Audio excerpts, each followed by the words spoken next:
It was supposed to be our first family vacation in years. After a decade of being treated like the background noise to my sister's every achievement, I thought maybe, just maybe, this trip would be a reset, a chance to feel included, to feel like family again.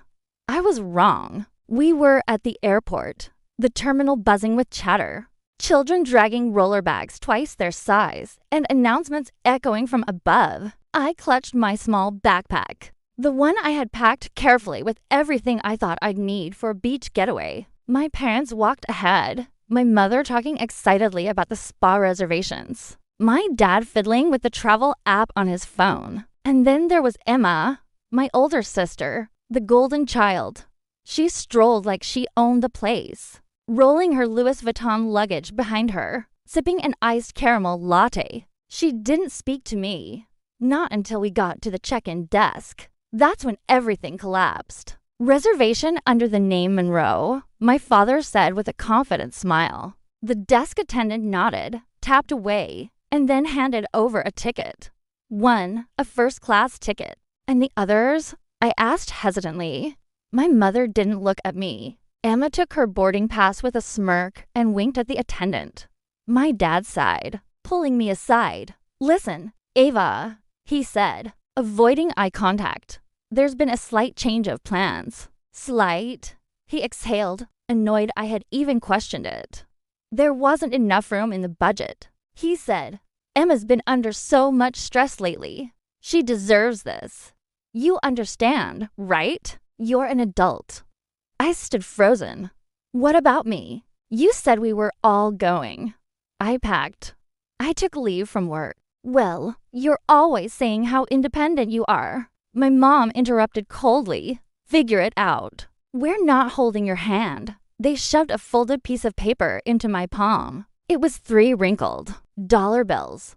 For the vending machine, Emma laughed. And with that, they walked off. I watched as they glided through security, my sister blowing kisses to a flight attendant who escorted her to the priority line. I couldn't move, couldn't breathe. My hands were shaking, not from the cold of the terminal, but from the shock. They left me alone at the airport with $3. I sat on a bench by the window for what felt like hours. I watched their flight depart. I watched Emma's first-class seat sparkle in my imagination as I gnawed at the reality. They had planned this. There was never going to be a seat for me. I was never invited. I was decoration to their guilt, a placeholder for we tried. Tears threatened to rise, but I refused to let them fall. Not in public.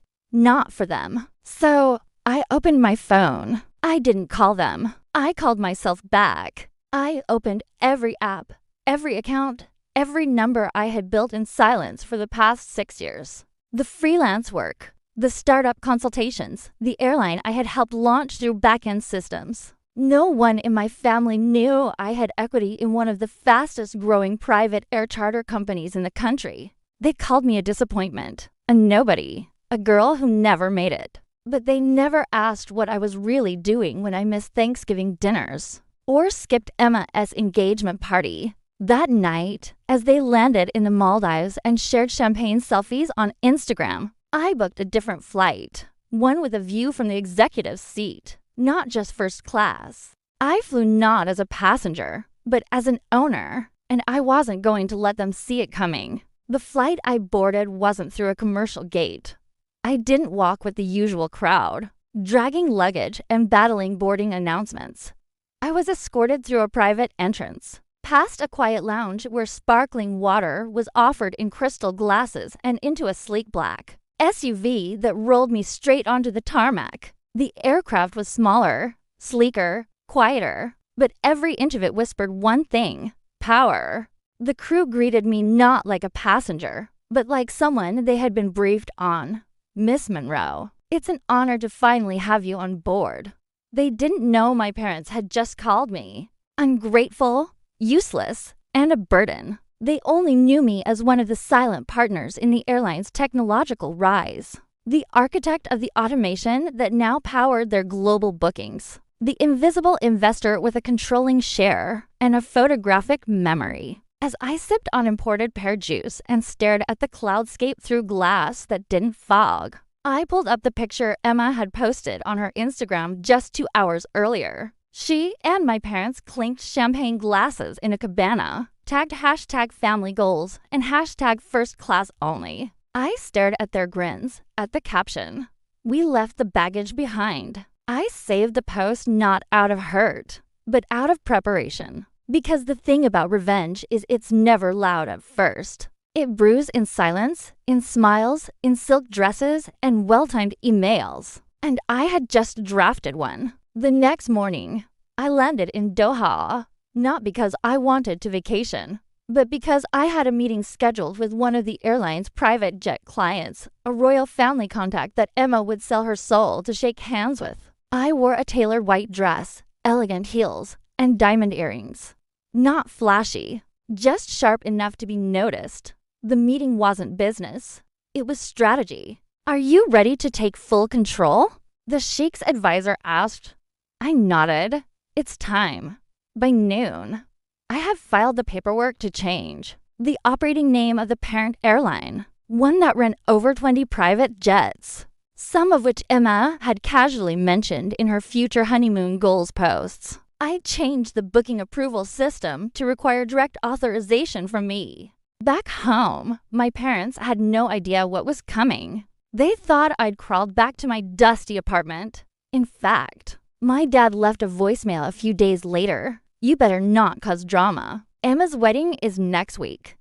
Don't show up in one of your sad thrift store dresses. I didn't respond. Instead, I confirmed the custom embroidery for the inside of the aircraft they had unknowingly just booked for Emma's honeymoon. Enjoy the flight from the baggage you left behind. But I wasn't done. My final step was simple. I called the airline's main concierge team and said, block all Monroe bookings until cleared through my office. They called back in less than an hour. Ma'am, someone just tried to confirm a Maldives return flight for Emma Monroe and Mr. Tyson Lang. Decline it, I said calmly. Tell them it was flagged by the system. Silence. Then, would you like us to offer an alternative? I smiled. No. Let them wait. Emma called my phone. For the first time in 2 years? I watched it ring. Then she texted. Why would you mess with my honeymoon? You're jealous. You've always been pathetic. She didn't know I was flying over their resort at that exact moment, sipping espresso. She didn't know the jet she had been posting selfies in last week now had my name etched under the cockpit. They left me with $3 at the airport. But I left them with silence and a lesson still unfolding. Emma's honeymoon disaster went viral within a day. A travel blogger had been staying at the same luxury resort and caught the screaming match between her and Tyson on video. Emma was red-faced, yelling at the concierge, waving her hands in frustration. Tyson stood beside her, clearly embarrassed, holding their overpacked Louis Vuitton bags. The blogger's caption, this influencer just found out her private jet was permanently grounded by her sister. I didn't ask for it to go viral. I didn't have to. The universe, it seemed, was just catching up to the truth. My parents called me that night for the first time in over 2 years. Dad's voice was flat, tired, like life had finally pressed in from all sides. We didn't know you were doing so well, he said. I didn't say anything. Emma's devastated. Mom added, her voice shaking. She says you sabotaged her wedding gift. I stared at the marble counter of my penthouse kitchen. The silence between their words wasn't guilt. It was exposure. They weren't sad about Emma's heartbreak. They were humiliated. The story had spread. The resort had quietly informed them they were flagged as high-risk guests. After their daughter tried to bully a flight crew, Emma's followers were turning. The girl who once bragged about private jet glamour was now being called the sister who bullied her way to nothing. We never meant to hurt you, Dad said. You just weren't. He trailed off. Weren't what? I said, my voice calm. Weren't valuable. Weren't photogenic enough to take on first-class trips. Silence again. We didn't know you were doing so well, he said. I didn't say anything. Emma's devastated. Mom added, her voice shaking. She says you sabotaged her wedding gift. I stared at the marble counter of my penthouse kitchen. The silence between their words wasn't guilt. It was exposure. They weren't sad about Emma's heartbreak.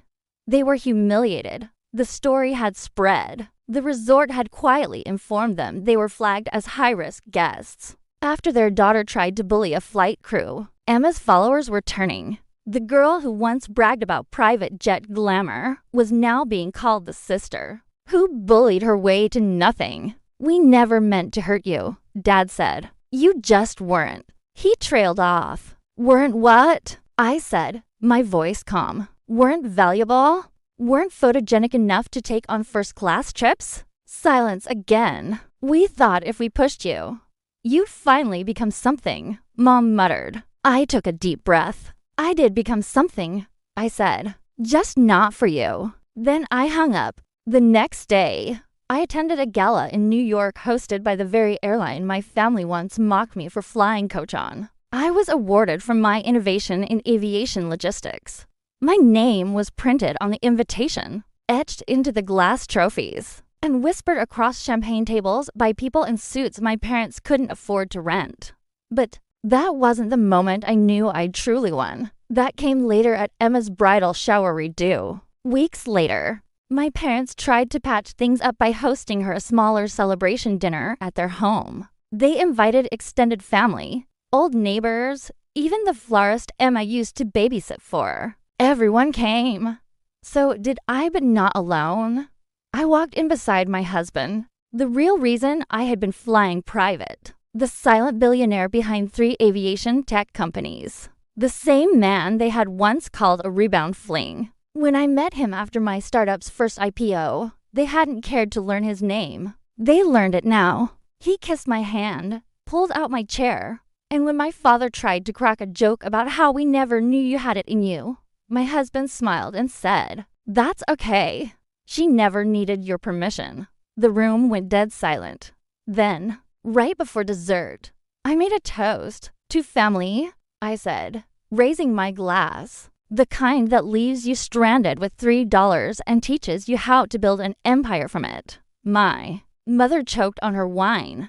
Emma dropped her fork, and I smiled because they had called me nothing. But I had become the woman who bought the airline they once praised just to make sure no one else ever made a daughter feel like she didn't deserve to fly.